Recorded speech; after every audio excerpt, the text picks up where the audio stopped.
It's Shannon from the Hedberg Public Library Children's Room, and I'm here today to share some books with you.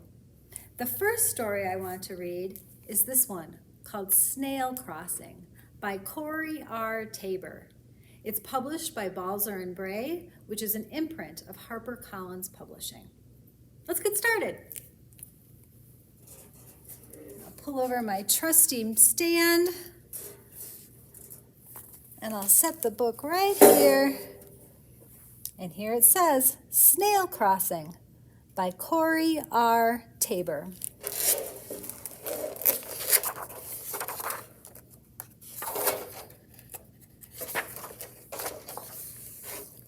One lucky day, Snail was out scooting around when he saw the most beautiful sight. A field of plump, crisp cabbage just across the road. "Well, you won't stop me," said Snail to the road. Do you see anything in this picture that might stop Snail from getting to those plump, crisp cabbage? Let's turn the page and keep reading and find out. Snail had been traveling for some time when he decided to take a break. "Why, I must be nearly there," thought Snail. He was watching the grumbling gray clouds when he felt something coming his way. What it was, Snail couldn't say. Some things are too big and fast for snails to ponder. "Well, you won't stop me," said Snail to the thing. Snail was cabbage bound. Nothing could stand in his way. Can you say those words with me? Nothing could stand in his way. "Hey, you're standing in our way. We've got a road to cross here," yelled a troop of rowdy ants. And they probably would have carried on like that if it hadn't started to rain. "Rain!" cried the ants. "Help, help, help!" Cabbage bound or not, Snail couldn't just leave them there. "Come in," said Snail. "Come in before you drown." There go the ants. They're going to run right into the snail's shell. "Oh my goodness, it's dark in there." "Tea?" asked Snail. "Oh, please, thank you. That would be lovely," said the ants. Click. Oh, now the light's on. "We're sorry about earlier. Terribly sorry. Sometimes we get a bit antsy," said the ants. "Oh, I know the feeling," said Snail, and he told them all about the plump, crisp cabbage just across the road. Said the ants.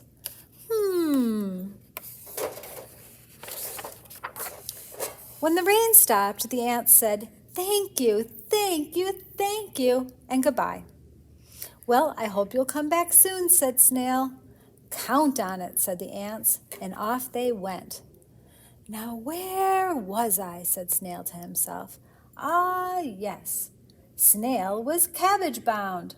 Nothing could stand in his way. Let's say that together again. Nothing could stand in his way. Snail was scooting right along when he noticed something standing in his way. "Lunch," said the hungry crow. "Well, you won't eat me," said Snail. "Can't you see I'm cabbage bound?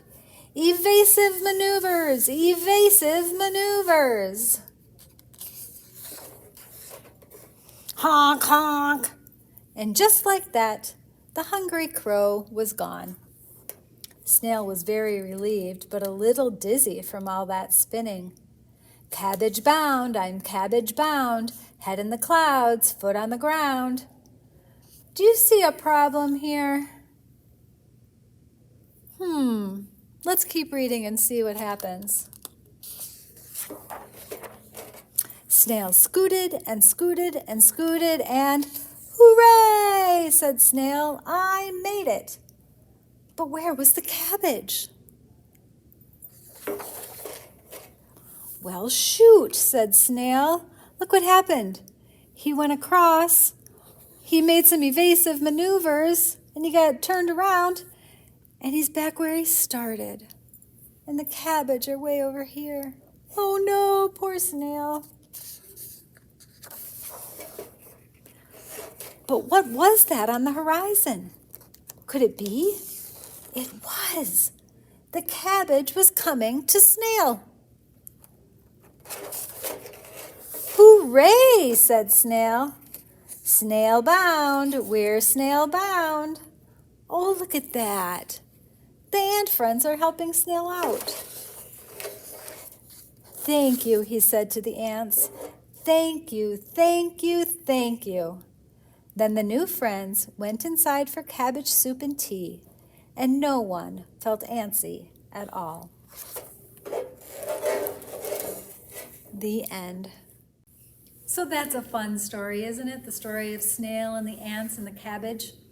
So I have a rhyme we're going to do next. And for this rhyme, when you're at home, you can use your two little fingers. But I happen to have two little finger puppets, which I'm going to show you right now. They're two little blackbirds. Do you see them? Can you hold your fingers up like this? Okay, it goes like this. Two little blackbirds sitting on a hill, one named Jack and one named Jill. Fly away, Jack. Fly away, Jill. Come back, Jack, and come back, Jill. So another way, this is one of my favorite ways to do this rhyme, because at the library during story time, we get to be loud. Is it usual that you can be loud in the library? Not necessarily. So that's why I think this is fun to do. So we're still going to have our two little birds. Ready? Two little blackbirds sitting on a cloud, one named Soft and one named Loud.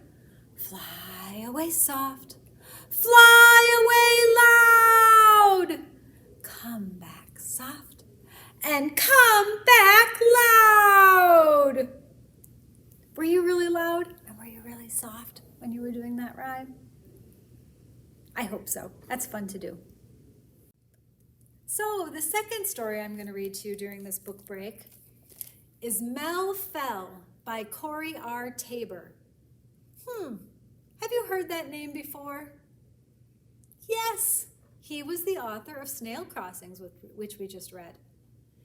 Mel Fell is also published by Balzer and Bray, an imprint of HarperCollins Publishing. So, this book has something very interesting that I'm eager to share with you. I need to bring back my trusty stand. Okay. So normally, when we read a book, we set it like this, don't we? But what do you notice is different? The words are sideways, aren't they? Curious. Let's open it up.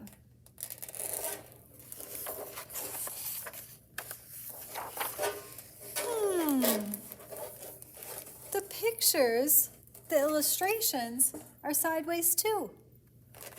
What if we turned the book like this? Now the words are straight and the pictures are correct too. Interesting. Let's see what this story is all about. One day, when Mama was away, Mel decided it was time to learn to fly. She had been in the nest long enough. Aren't you scared? Asked her sister Pim. Yes, said Mel, but I won't let that stop me. She looked down. It sure is a long drop, said her brother Pip. Well, said Mel, I've got wings. Mel was scared, and it was a long drop. But today was the day she would fly.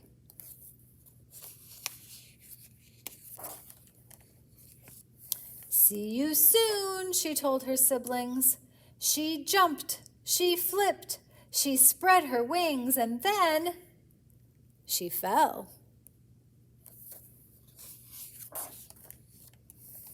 Mel fell and fell.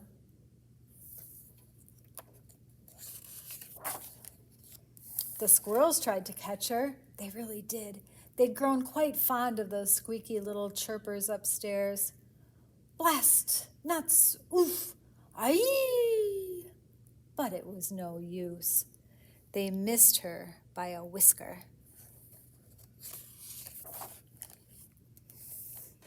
Zizzle, zazoo, said the bees, which translates to, we will save you. But they barely slowed her down. Even the spider lent a hand, 8 of them. I'm free, said the fly, who had been caught in the spider web. But still, Mel fell. Who do you recognize here? Snail and ants from the earlier book? Yeah. Do not fear, helpless little bird. I will catch you. She fell and fell. The snail is just too slow to catch the falling bird. Oh no! Ah!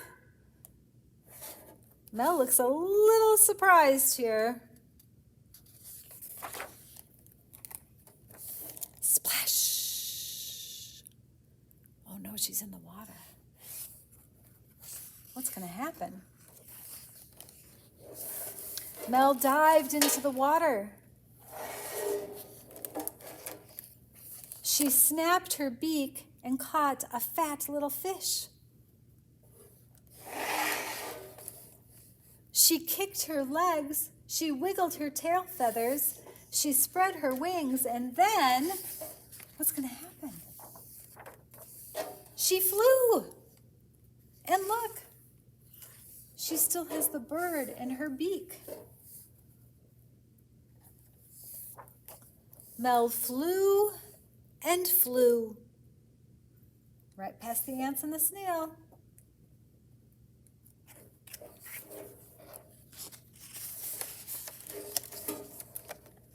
As Mel flew by, the spider clapped her hands, all 8 of them. Clap, clap, clap, clap.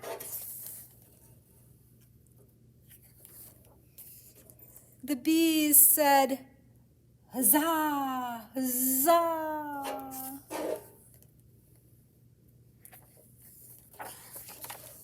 The squirrels raced her to the top.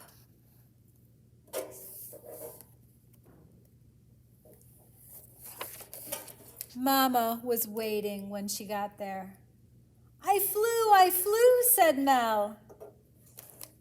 I'm flying, said Fish.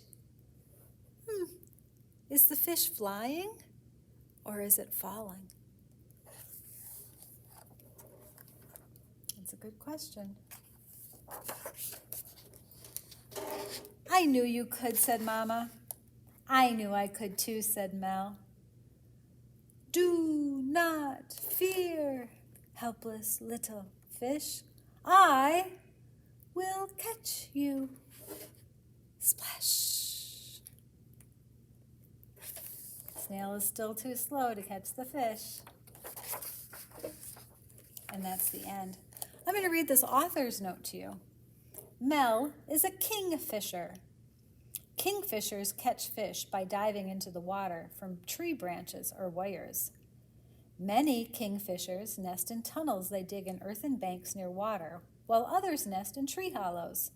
Some even live in old termite nests.